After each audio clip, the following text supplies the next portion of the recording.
Cette semaine à l'émission, je vous présente le Tesla Cybertruck 2024. Bienvenue, on roule au lac.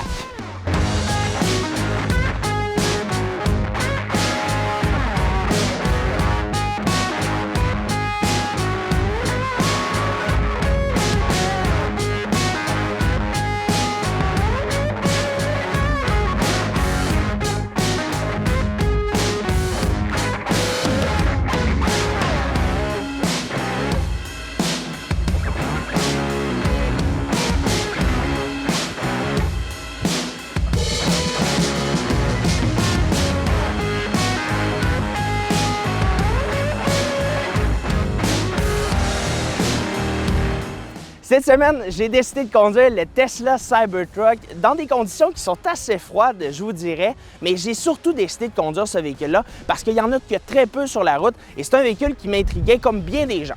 Bien sûr, lorsqu'on a annoncé ce véhicule-là le 31 novembre 2019, bien sûr, on a été surpris, je vous dirais. Personnellement, je m'attendais à un pick-up un petit peu plus normal et non à ce que l'on retrouve ici. Et encore une fois, j'ai été encore plus surpris de le voir arriver sur le marché et d'être homologué pour notre marché.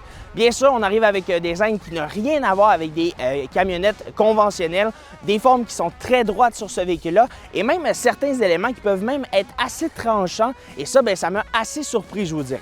Bien sûr, la version que je conduis n'est pas de la couleur originale, ce qui veut dire une couleur stainless. Ici, on retrouve un lettrage par-dessus qui est noir. Donc, ça vient un petit peu changer le style et bien sûr, lui permettre d'être un petit peu plus undercover, ce que j'apprécie particulièrement, malgré que ça ne passe pas inaperçu. Maintenant, lorsqu'on parle du design, je vous dirais que je suis entre les deux, entre trouver ça beau et entre trouver ça très laid, mais je dois quand même vous dire que je trouve ça assez cool comme design. Lorsqu'on parle de la face à l'avant, maintenant, on a l'immense bande LED. Un petit peu plus bas maintenant, on remarquera bien sûr, ici, c'est le front que l'on pourra ouvrir directement via l'application ou avec le bouton qui se situe ici. On a bien sûr les phares qui se retrouvent entre le pare-choc et le front, donc ce qui va faire une jonction entre les deux. Et lorsqu'il y aura une tempête de neige, ça va se remplir de neige. Donc ça, c'est un petit problème qu'on vit ici au Québec. Maintenant, bien sûr, on a cette immense pare-brise avec cet immense essuie-glace que je trouve juste incroyable. Essuie-glace de près de 4 pieds que l'on retrouve ici. Donc, bien sûr, lorsque vous allez vous présenter dans un magasin grande surface, ce sera impossible de le retrouver. Et lorsqu'on parle du design sur le côté maintenant, aucune forme de rondeur ne sa place. On retrouve dans l'ensemble que tout ce qui est carré sur ce véhicule-là. On a bien sûr d'immenses jantes de 20 pouces avec des pneus 2,85, 65, 20. Donc, on a quelque chose de très large encore une fois. Et ça, bien, c'est les jantes d'hiver. Bien sûr, lorsqu'on arrive avec les jantes d'été, et là, dans ce cas-ci, on aura les capes de roue que l'on est habitué de voir avec les pneus qui sont spéciales et uniquement conçus pour le Tesla Cybertruck. Maintenant, encore une fois, on remarque au sommet, on a une bande directement en triangle qui est pas très large, mais qui vient donner un beau petit look. On n'a bien sûr aucun contour de fenestration sur ce véhicule-là, donc lorsque vous allez ouvrir la portière, mais là, dans ce cas-ci, la vitre va descendre pour permettre l'ouverture de la portière.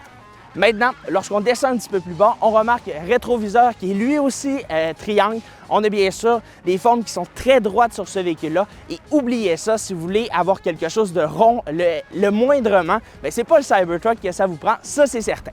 Maintenant, bien sûr, lorsqu'on parle de son design globalement, bien, je vous dirais que ces formes-là, est-ce que ça va bien vieillir? Bien, ça, c'est une question que je me pose toujours, mais c'est sûr que ça fait énormément parler de son design. Et ça, bien sûr, je pourrais vous en parler lors de mon essai à l'intérieur. Maintenant, dernière chose que je dois vous parler quand même au niveau du design à l'avant et sur le côté, l'ensemble des éléments au bas du Tesla Cybertruck, ce qui veut dire les pare-chocs et les bas de caisse, sont en plastique noir, donc ce qui viendra quand même permettre d'avoir un look un petit peu plus aventurier. Maintenant, bien sûr, lorsqu'on parle du stainless, on dit du côté de chez Tesla qu'il est impossible de le bosser. Donc ça, je trouve ça assez intéressant quand même lorsqu'on va le stationner par exemple à l'épicerie et qu'on aura un coup de panier, bien, ça va empêcher d'avoir une bosse. Est-ce que c'est vrai? Je ne l'essaierai pas, ça c'est certain. Et on dit la même chose pour les vitres, qu'ils sont incassables. Ce sont des vitres blindées, mais lorsqu'on a fait le lancement du côté de chez Tesla, bien, ça a été raté. Maintenant, c'est ce qui conclut l'avant et le côté. On se retrouve derrière pour en discuter. Maintenant, lorsqu'on parle du design derrière le Tesla Cybertruck, j'ai pas besoin de vous dire que les formes sont encore une fois très droites derrière. On a carrément une planche que l'on retrouve à l'arrière avec une bande lumineuse au centre. On retrouvera bien sûr la caméra qui nous permettra de pouvoir voir lorsqu'on conduit, mais aussi la caméra de recul. Maintenant, bien sûr, les pare-chocs sont eux aussi en plastique et on retrouvera au bas l'attache remorque qui nous permettra de remorquer jusqu'à 11 000 livres sur ce véhicule-là. Bien sûr, ça demeure très intéressant comme capacité. Et là, vous allez me dire, oui, c'est un pick-up, mais on n'a pas de place. Bien, c'est pas vrai parce que directement avec l'application ou les boutons, selon ce que vous préférez, bien, vous allez directement pouvoir ouvrir le tonneau, donc la protection que l'on retrouve par-dessus. Et du côté de chez Tesla, on nous mentionne qu'il est waterproof. Donc, ce qui veut dire que l'on pourra directement mettre à peu près n'importe quoi sans avoir de problème. Maintenant, on a trouvé une autre spécificité aussi au niveau du Tesla Cybertruck. Et bien sûr, lorsqu'on aura des amis ou même un autre véhicule qui sera en panne d'électricité ou même votre maison, mais on aura tous les branchements ici directement et on aura même jusqu'à du 240 volts directement dans le panneau que l'on pourra directement activer via l'écran. Donc ça, je trouve ça très intéressant. Système de recharge, on a même un petit espace ici qui nous permettra de pouvoir serrer quelques petits éléments. Bien sûr, c'est assez mineur, mais ça nous permettra par exemple de pouvoir serrer le lave-glace. Maintenant, on a fait le tour de l'arrière du Tesla Cybertruck. On se retrouve à l'intérieur pour en discuter parce que là, je vous dirais, c'est du Tesla tout craché. Maintenant, lorsque je m'assois à bord du Tesla Cybertruck, je vous dirais tout de suite que je dois vous parler de l'intérieur. Personnellement, je vous dirais que c'est une de mes parties préférées du véhicule parce que c'est simple, on est vraiment allé dans de beaux matériaux, c'est relativement bien assemblé. Ce sera relatif selon la version que vous aurez et bien sûr selon l'unité parce que chez Tesla, c'est très variable la qualité d'assemblage et dans ce cas-ci, je vous dirais que c'est bien assemblé. On a quelque chose de bien fini aussi, les matériaux sont de belle qualité. Et l'intérieur en blanc ici vient rajouter un petit quelque chose un petit peu plus premium. Maintenant, l'écran d'infodivertissement, en fait l'écran central qui sert à peu près à tout. Mais là, dans ce cas-ci, on viendra tout mettre dans cet écran-là. Que ce soit les contrôles, par exemple, pour ajuster les rétroviseurs, le volant, même la vitesse, le levier de vitesse, tout directement va se retrouver dans cet écran-là. Bien sûr, ça prendra un petit temps d'adaptation, mais vous allez vous y faire quand même assez rapidement. Je trouve que c'est vraiment bien fait et on a ajouté des petites spécificités que je trouve quand même très cool. Et de nos jours, bien, on utilise de plus en plus nos véhicules où on est en télétravail ou quoi que ce soit, on est sur la route et on a besoin. On peut par exemple jumeler Zoom directement dans ce véhicule-là. Donc, si on est sur la charge, par exemple, on peut utiliser cette application-là. Donc, encore une fois, on fait de beaux ajouts du côté de chez Tesla qui peuvent faciliter la vie. Maintenant, lorsqu'on parle du volant, c'est une forme qui est assez atypique, je vous dirais. Bien sûr, habituellement, on est habitué de voir des volants qui sont ronds conventionnels, mais c'est pas ça ici. On a un volant qui sera plate en haut et en bas et ce sera rond dans le centre. Maintenant, bien sûr, on a tout ce qui est contrôle. On n'a plus de bras de clignotant, par exemple. Ce sera directement dans le volant. Donc, il va falloir prendre un petit temps d'adaptation, mais je vous dirais que ça se fait assez rapidement quand même. Maintenant, si je parle d'espace à bord du véhicule, on a énormément d'espace à bord du Tesla Cybertruck, que ce soit à l'avant ou à l'arrière. Seule chose que je dois dire, je ne suis pas énormément grand, 5 pieds 10. Donc, si on va être, par exemple, à 6 pieds 4, 6 pieds 3, mais là, on va être assez restreint au niveau de la tête. Donc, ça, c'est un point qu'il va falloir vérifier lorsqu'on fait l'acquisition. Mais à l'arrière, j'ai laissé le siège d'enfant et j'ai reculé le siège au maximum. Et il reste à peu près un 10-12 pouces d'écart au niveau du siège, donc de dégagement. C'est quand même assez bien à ce niveau-là.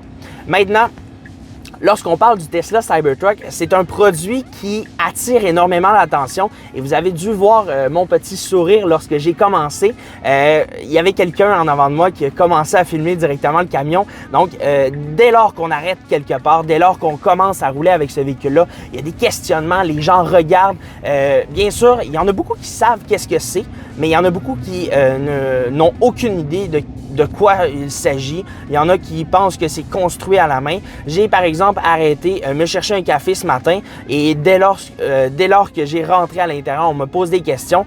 J'ai eu une petite troupe qui s'est créée autour de moi. Donc ça peut être assez désagréable pour certains qui n'aiment pas être regardés. Bien sûr, c'est un camion m'as-tu vu, donc c'est un petit peu à l'encontre de l'image que Tesla propose avec le Tesla Cybertruck. Mais si vous n'aimez pas particulièrement être regardé, filmé, avoir des questions par rapport à votre véhicule, mais je ne crois pas nécessairement que c'est un véhicule qui s'adresse à vous.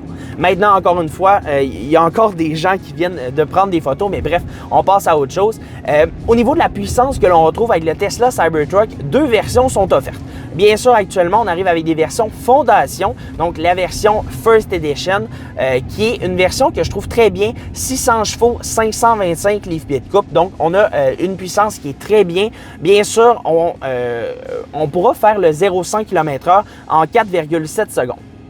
Maintenant, si on décide d'y aller avec la version tout équipée, ce qui veut dire une version Cyber Beast, mais là, dans ce cas-ci, on sera à 800 chevaux et 13 200 Nm de coupe. Ça, c'est ce que Tesla nous annonce. Bien sûr, on est allé avec des chiffres qui sont un petit peu wow, comme on a fait par exemple du côté de chez GM avec le Hummer EV, mais ça demeure quand même quelque chose qui est très performant, ça je peux vous le dire. Et même dans le cas de la version Fondation, c'est pas extrêmement performant, mais ça permet quand même de pouvoir se déplacer rapidement et le 0-100 arrive très très vite. Maintenant, encore une fois, si je dois vous parler du roulement et qu'est-ce qu'on en pense du Tesla Cybertruck, bien, je dois tout de suite vous dire que la direction, c'est quelque chose de très spécial dans le Tesla Cybertruck. On aura une conduite qui ne sera pas raccordée comme dans tous les autres véhicules. Donc ici, ce sera une conduite Still by Wire. Donc ce que ça veut dire, c'est connecté avec des câbles. Donc ça pourrait être dérangeant à un certain moment. Et il y aura une certaine latence. Rien de dangereux à vrai dire. Mais lorsqu'on va tourner le volant rapidement, mais là, dans ce cas-ci, on va sentir que ça va prendre quelques instants. C'est assez minime là, comme moment, mais ça va prendre quelques instants avant de voir la roue tourner d'elle-même. Maintenant, dernière chose que je dois vous mentionner quand même, au niveau du confort, j'ai été assez déçu, je vous dirais. Je m'attendais à quelque chose qui allait être beaucoup plus confortable. Et là, bien, je me ramasse avec quelque chose qui est juste très dur au niveau de la suspension. Donc, lorsque vous allez, par exemple, arriver dans des trous, hier, c'était très glacé. Je suis allé dans des routes qui étaient assez magané, je dirais, et j'ai senti énormément les petits trous. Donc ça, j'ai trouvé ça désagréable, considérant qu'on a énormément de flancs de pneus et bien sûr qu'on a une suspension pneumatique. Donc, grosso modo, je vous dirais que le Tesla Cybertruck, je suis agréablement surpris. C'est un produit qui est cool, qui se démarque de ce que l'on retrouve sur le marché. Est-ce que j'en achèterais un personnellement? Je dois tout de suite vous dire que la réponse est non, parce que personnellement, je trouve que c'est vraiment cher pour ce qu'on en a finalement, parce que réellement, ce qui est important sur ce pick-up-là, c'est de se distinguer et bien sûr le logo Tesla qui vient bien sûr miroiter que c'est un produit exceptionnel.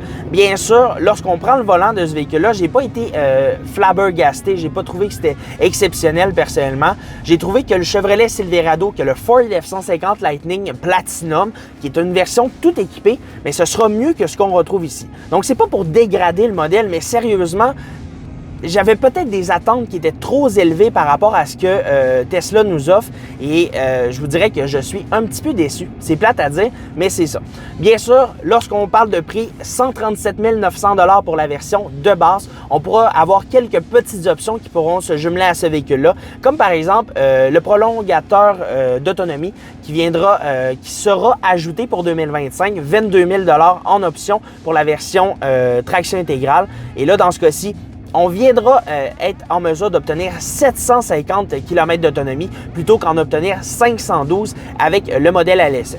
Bien sûr, lorsqu'on parle du Cyber Beast, on vient réduire l'autonomie à 468 km. Donc, on viendra quand même réduire légèrement. C'est rien d'extrême, mais il faut quand même savoir que l'autonomie va être quand même beaucoup abaissée, considérant le fait qu'on a une version plus performante. Maintenant, c'est ce qui conclut l'essai de cette semaine avec le Tesla Cybertruck. Je dois vous dire que j'ai adoré quand même le produit. C'est différent de ce qui s'offre sur le marché. Puis encore une fois, je trouve que ça se distingue et de nos jours, bien, on en a de moins en moins. Les véhicules se ressemblent de plus en plus. Est-ce que personnellement, ça me plaît? Bien, je vous dirais que je suis assez ambigu. Au niveau du design, c'est tellement laid que ça en devient beau. Donc, c'est vraiment un coup de cœur finalement, et si le budget vous le permet, bien sûr, c'est cool à conduire. Les gens vous regardent. Si ça vous plaît, que les gens vous regardent, bien c'est sûr qu'on aura quelque chose de très, très cool au niveau du Tesla Cybertruck. Donc, c'est ce qui conclut l'émission de cette semaine. Je vous invite à aller faire un tour sur tous nos médias sociaux, Facebook, YouTube, Instagram et TikTok. Allez bien sûr faire un tour aussi sur le site web onroulelac.com dans lequel vous retrouverez l'article complet et plusieurs photos que j'ai pu prendre. Un énorme merci à son propriétaire de me l'avoir prêté. Et bien sûr, je vous invite à vous abonner sur tous nos médias sociaux, Facebook, YouTube, Instagram et TikTok. Bien sûr, on aura d'autres essais assez amusants en 2025. Sur ce, je vous souhaite une bonne semaine. Bye bye!